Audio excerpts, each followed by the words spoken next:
Hey, Blue Table fans, Sean here, and this is a follow-up video, or a supplement video to all of the Rotbringers updates that I'm going to do. So this is Grand Alliance Chaos book for Warhammer Age of Sigmar. And by the way, incidentally, this is, when you get this, this is like getting a giant army book for all of the Chaos stuff. And you can play them. You can play this as an army, like anything out of this book can be a Chaos Grand Alliance army. Perfectly legal. It's got all the advantages of the other armies because of the allegiance abilities that you get in the General's Handbook, which I do not have handy. So anyway, if you zip back here to the Nurgle section, you'll find the Rotbringers section. So this is basically Nurgle mortals, for those of you familiar with the genre. And first up, you get a formation called Blight Guard, which consists of one Lord of Plagues, that is a foot model, one Rotbringers sorcerer, and 4 units of Putrid Blight Kings. Now, and you know, I may have actually done this video already, so excuse me if I'm going over already hashed out material. But their ability is any unit in the army, when you're trying to hit them, you get -1 to your hit roll. That is enormous.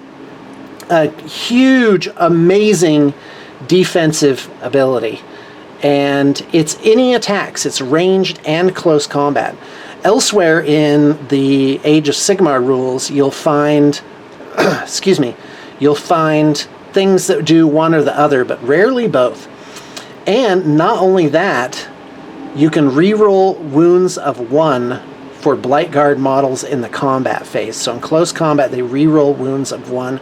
That is also a really profound ability, and there's no limits to it. They don't have to be close to anybody, they just have it. And that's what I think makes this army so great. And also, it's a formation, not an allegiance. So to get these abilities, you can just have them, and then you can take other things and still have a Grand Alliance Chaos, which I think is really nice. Interesting. I think somebody might be here. Well, anyway, let's keep going, shall we?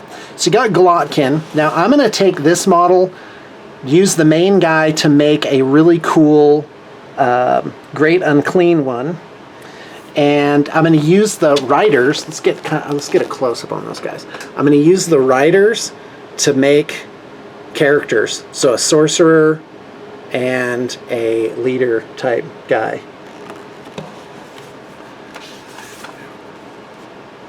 Nope, it was the wrong address.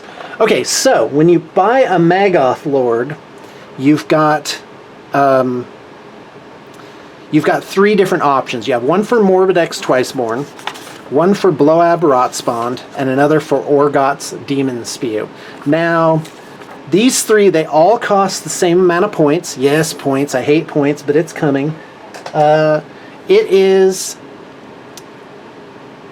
quite frankly, I think the best one is this guy right here, Bloab Rotspawn, and that's who I'm going to play my guy as. Well, I won't call him that. I'll make up my own name, but I'll use these rules. And as you can see, because in my other video I referenced the guy's arm, so see how it kind of dangles off to the side. So that's where that arm came from. So any whoozy what's it. Okay, so Morbidex Twiceborn. Okay, before we get into that, first off, you can reference sort of the power of a model in terms of killing power by a simple calculation. You just take the attacks. I call this damage potential. You take the attacks and you multiply it by the damage. So like, how many wounds will they do? If every single one got through, how many wounds can they put out potentially? So this has 3 times 1 is 3, 5 times 2 is 10, and then the star, Monstrous Claws, I always give him the highest one, 5 times 1. So this guy has a damage potential of 18. Is that right? 10, 5 plus 3. Yep. And so there you go. That's just an easy way to kind of sum them up. The highest one I've seen so far going through the rule books is for the Maw Crushes for orcs, who clock in at well over 30, which is, I mean, that's just insane. That's just, they're wiping out like whole units in one shot. Okay, so Lord of Nurglings, he adds Nurglings to things. And he also enhances Nurglings. So that's kind of his thing. It's like, so if you're going to run a lot of Nurglings, run this guy. But I think that's pretty lame, certainly for what I'm doing. And it looks like a demon on there, like some sort of fat plague bearer. So I just put a big no-go, let's skip it on this guy. And yeah, also I noticed if you look at the mounts, there's 3 different positions for the arms. You actually get 4 arms in this. And you have both down, left up, and right up for those things you notice after you've assembled a model. So, and then he can heal wounds, and he has Nurgle's Rot. Not that great. This guy, Orgoth's Demon Spew, who's a mortal champion, and I really liked the armor on this guy. And as you know, I used that on my version of this. Yeah, I really liked. I like this in terms of the appearance, but he really just. His damage potential is 3, 8, and then 5. So what is that, 16? Yeah, that's right. So really not that great. He does have a command ability, and the other guys do not have command abilities. But that works for me because this isn't going to be my general. This guy isn't. You'd think he would be the leader of the army, but that's not how I'm going to do it. So he basically gets bonus attacks, and he has acid blood, which can wreck people who attack him. And he has the rot axes, which will do additional wounds. So his damage ability is a little bit higher because of all that. This guy is where it's at for the Maggoth Lords. So his damage potential is D3 times D3. A D3 produces 2, so 2 times 2 is 4, plus 6 is 10, plus 5. So his damage potential is 15. It's a little bit lower than the other guys, but he's a wizard, and that's his deal. So quite frankly, I'm going to say yes to the wizard. And so what's great about this guy is he has an always-on ability that affects things within a radius. So in your hero phase, every enemy unit, you roll a dice for every enemy unit within 7 inches, so the unit is affected. On a 4-up, it's -1 to hit rolls for that unit. Huge! Because guess what? This stuff stacks, guys. So with the general ability, when you're in it with some Blight Kings and this guy, you are probably going to be, a lot of the time, you're going to be -2 to your hit rolls, which is and that's the feel of playing this army, is that you're just decaying. The mortal wounds are there. Your guys are getting weak. They're just dropping like flies from being around these guys. And does that make this army fun to play? Well, we'll see. I definitely picked the less mobile, the less Eldar-like of all the armies. So he also has wind speaker bells. So within 14 inches, wizards have to subtract 1 from their casting rolls. Again, it's this always-on thing that just affects everything within a radius of him, which is why I think he's so great. But here comes the best one. He's a wizard, and just a level 1 wizard, so he just gets 1 spell, and he has Arcane Bolt and Mystic Shield like every other wizard in the entire universe.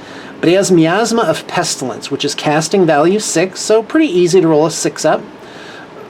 And you pick an enemy unit within 14, and until your next hero phase, roll a dice at the end of each phase in which that unit suffered any wounds or mortal wounds. If the result is 2 or more, so on a 2-up, they suffer an additional D3 mortal wounds. Oh my gosh, that is great. That is just a doom, because if you're doing damage to stuff, so if you pick a unit, put this on him, and then you proceed to do damage to them in the hero phase, in the shooting phase, and in close combat, they are just going to be suffering so many wounds. It's incredible. Okay, so anyway, let's keep going. So you have Harbinger of Decay. So this is not a wizard. You would think he is because he looks like one. And in fact, in the old game, in fact, here, let me show you this model. Recognize that model? I've been painting that model for 15 years, guys. That's how old that model is. But it's a pretty good model, and of course you saw my weird centaur creature. His damage potential actually stacks up to that of a martial hero with 6. And then you add the mount to that, he's clocking in almost 10 wounds for damage potential on this guy. That is pretty good. And he has a shield for some weird reason. Mine isn't modeled with that, but he gets a 4-up invuln, which for Age of Sigmar is great. And then the Rot Sword can be drawn once a game, and it affects a hero within 1 inches, and on a 2-up, he suffers D3 mortal wounds. Then you do that same thing for every unit within 7 inches of that hero. Nurgle units are not affected. So his command ability, Morbid Vigor, until your next hero phase, roll a dice each time a mortal Nurgle unit from your army, that's this guy, wound whilst within 7 inches of this model, it's ignored on a 5-up. So again, this army just stacks all these defensive abilities. So this model's great. Oh yeah, and you can actually see that little sort of fence grate thing there that I got rid of on mine because I think it's horrible. So love the model. I'm not even going to talk about the guy. He's not that great. Festus is okay. Model is cool, but I'm not using him. Lord of Plagues. This is the guy that needs to be in the army for Blight Guard army. Is that the name of it? Hold on, let me just double check. Yeah, Blight Guard. So Rotbringers is the allegiance. Blight Guard, or the section of the book. The Blight Guard is the formation, or battalion in Age of Sigmar. Okay, so Lord of Plagues. Oh, he's actually pretty good. He's got a pretty standard attack line for a martial hero on foot. Damage potential of 6, and then, you know, some elite hit, wound, and rend, which is nice. So he's pretty good. He does regenerate a wound every hero phase, which is nice. An always-on ability that just happens. He has Nurgle's Rot. Oh yeah, here it is. So Nurgle's Rot kills your soul and your body. So roll a dice for each unit within 3 inches of this ability. On a 6, that unit suffers D3 mortal wounds. Just a bonus, but it does lend itself to the feel of this. This is an army that gets stuck in. You don't want to hang back. You don't want to see how your other stuff resolves. You just want to get in there and get close to the enemy, because that's how the plagues are spread. So anyway, Grandfather's Gift is his command ability. You pick a unit within 21 inches, and that unit gains the Nurgle's Rot ability till the end of phase, which is great, because a unit of guys could actually be closer to a lot of different models. So Rotbringer Sorcerer, this guy is basically close range artillery. Stream of Corruption is a really cool thing that it just does 3 mortal wounds, which is nice. It's that's very, very powerful. So I am definitely, and he's a requirement for the thing, but I would not use this model. This model's really weak, and it's one of the older ones put out by GW. It's pretty much had it. Okay, let's see, and he heals wounds from casting spells. Okay, Putrid Blight Kings, which by the way is the last entry. These guys have a definite feel to them. I think they're really strong. They've got 3 wounds, which is okay. 4-inch move is pretty slow. 4-up save is good for heavy elites. And their blighted weapons are 3 attacks, damage 1, with more or less an elite stat line. So they're definitely elite infantry, but they do cost something like 38 points each. So I'm looking at these guys and I'm just like, oh man, they're not that great in the numbers up here. But read on, because of Virulent Discharge, this is where this army really shines and really has a feel to it.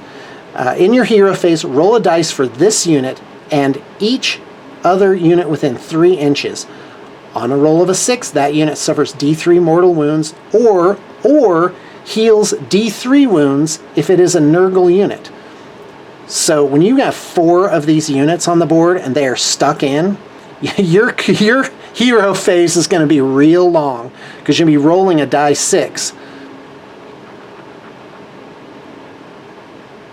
Yep, and it's not just once. So if you were in range of like 2 or 3 of the units of these guys, you'd have to roll for each one of them.